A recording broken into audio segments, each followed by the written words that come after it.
I didn't know how much harder my life was going to get until I left the religious cult I was in. And let me tell you why. What people don't talk about when it comes to cults is that everyone is forced to believe the same thing, do the same activities, go the same places. So you're not dealing so much with people that have different experiences. You're dealing with people who are all doing the same thing. And it can be traumatizing once you realize that it's evil, basically, and breaking out of that and actually going out into the world and having experiences with other people and learning that there are new ways of doing things and new experiences you can have. A lot of that can be a shock to the system because it's so much to take in at once. And sometimes people can feel like that's what happened with me. People can look at you like, damn, you're weird. You don't go anywhere. You don't do anything. And it's not because of that. It's because growing up in the cult, the religious cult that I grew up in, there was very limited opportunity to have these new experiences. It was more of the same thing over and over and over again. And usually, these kinds of cults are run by narcissists. And these people may have been traumatized themselves as children or went through traumatic experiences, never got help. And then they went on this quest of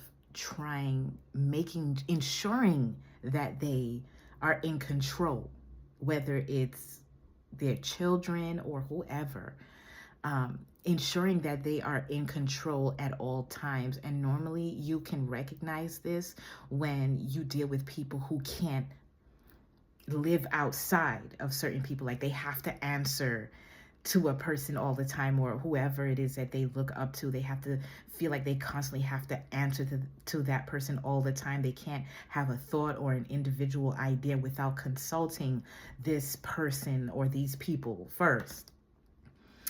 And that's basically being in a cult-like environment. And it comes with a lot of mental struggles because there's always this feeling of you're not good enough, you don't know enough, and you need to continue to be in this in order to basically stay alive. Like, it gets bad in certain cults. I mean, I guess it's that way maybe for all, but in my particular situation, that's what it felt like. If you leave, there's a chance you could die. If you eat certain things, there's a chance you could die. And it was a lot of that and a lot of ritualistic, demonic stuff. And people usually use, in the religious cults, they use God as a cover up for a lot of these satanic practices. And I just find it to be one of the greatest deceptions I have ever seen in my life, because once people get in it, it's scary. Because, and I say it's scary because unless you're able to break out of it, you start to see that people become walking shells of themselves. Like they don't even think about leaving. It's sort of like their mind is warped. They walk around like what I call like zombies almost. They don't really feel like doing anything outside of that. They constantly want to continue in this practice day after day after day after day. And you trying to talk to them or show them anything new, it sort of goes over their head, and they almost look at you like they're crazy. And the worst part about being in cults as well is when they're able to, well, I would say the narcissistic cult leader is able to gather others against you, so that it feels like you're being ambushed if you leave. If you're being ambushed if you decide to do something different. You're not just going up against one person, you're going up against a lot of people, if there are a lot of people in the cult, whatever cult you're in. From my personal experience, you were coming up against a lot of people. And that can be scary for someone who is standing alone.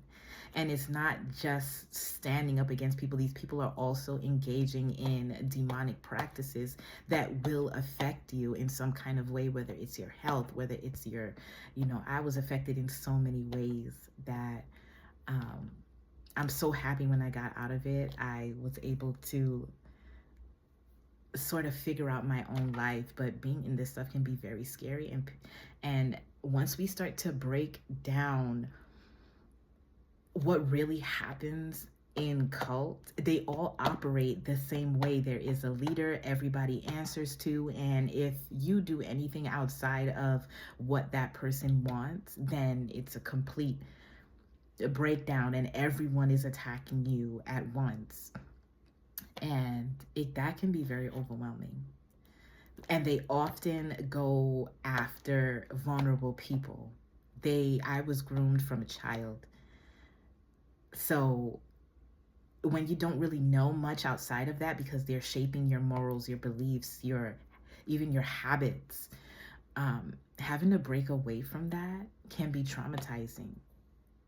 And often people ask, oh my gosh, why are you so secluded? Why are you so, because I have to now unlearn a lot of these practices that were so ingrained. And that is a journey for me, and I'm learning and I'm growing, and I still have my faith, but breaking out of these practices and getting away from narcissistic people have been my biggest battle. Because so many of them exist, and it's not just in the religious aspect. There's so many different kinds of cults I'm realizing that operate the same exact way, where you have people that are answering to one person who feels like they have to be in control of everything, and if you move outside of that, then you risk being shut off from the entire family, which of course I was.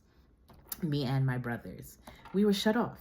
And the worst part about growing up in cults like this or in situations like this is that once you're cut off, you literally have to start from scratch again.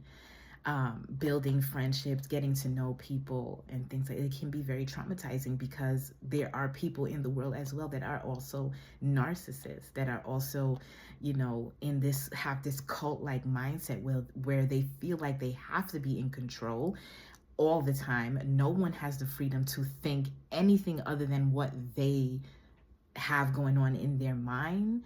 And then if you go against them, you risk being abused or hurt by the people that are also writing for them.